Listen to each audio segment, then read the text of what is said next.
Now, if you watch me regularly, you will know that I advise various things to do, various working practices, like when you're strimming, keep your mouth shut. Well, what did I do today? Yeah, I kept my mouth open, didn't I? And the next thing, I got something in there, and I think it went down my throat. I managed to, produce loads of saliva and spit it and stuff. And then, if that wasn't enough to warn me, a few minutes later I did exactly the same thing. One of the things I've known over the years of doing this, there are poisonous plants. There are plants that contain poison. There's one behind me here, that monkshood aconite. I am talking about England here, and although there are things that can cause you damage, punctures from blackthorn, for example, can, at certain times of the year, can give you septicemia, apparently. So that there are other things, and as in terms of like poison from a plant, I mean, sure, plants have healing power. That's, where do you think all our drugs come from? They all come from plants. But what I'm talking about here is a little tiny amount from a piece, brought up by a strimmer. So, that's not large enough to do serious damage. I mean, sure, if it was that amount of a serious poison, then you'd be in trouble.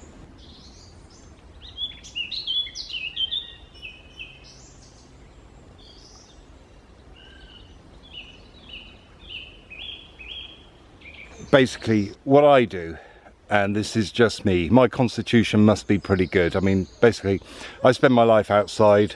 I'm not ultra bothered about cleanliness in the house. I'll hoover some, and wash minimally. I don't wash my hair. I've never washed my hair, even when I was young. And look, I'm in my 50s, so it's doing all right, isn't it? The frizziness, well, that's down to lack of proper rain.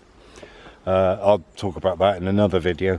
Yeah, so my constitution's good. I don't get ill, and if I do get ill, it's something pretty bad, and it's something really unusual and rare if I get ill. So what I do is, when I've got something in my mouth, I'll rinse it out with water, gargle a bit and spit it out, and also just drink some water.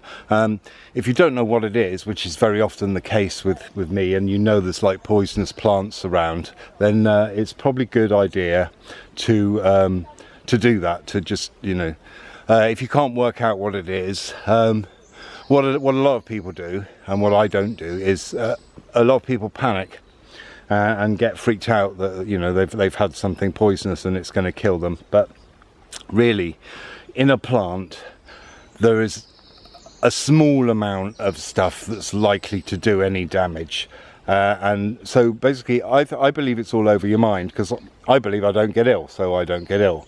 I also believe that if I get something dodgy in my mouth, that it's not going to cause me any harm, and the only things I've ever had is like serrations from, I don't know what to call it, serrations, rashes from hogweed. I've got one now across there. It's probably about 8 inches long. I don't know how it got there, because I was covered up. But having said that, there are tales and proper accounts, verified accounts of gardeners that have died from getting monkshood, touching it and maybe putting it in their mouth.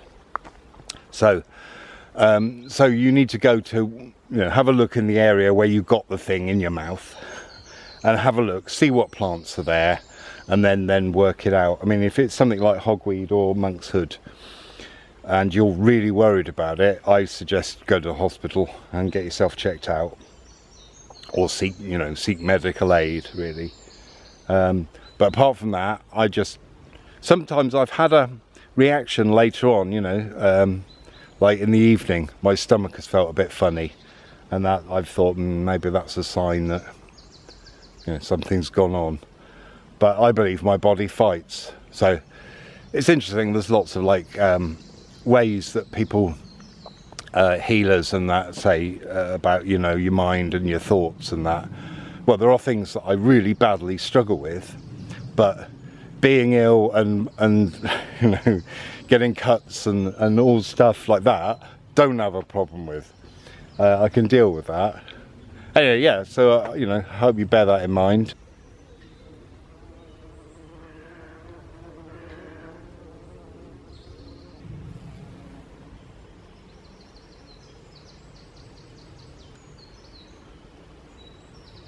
It's amazing.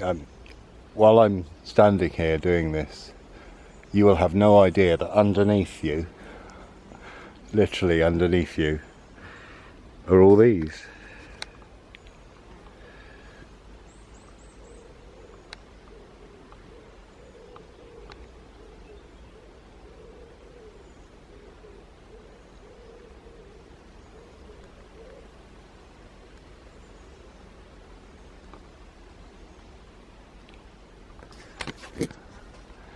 What's hidden in filming locations. See you later. Thanks for watching. Ta-da.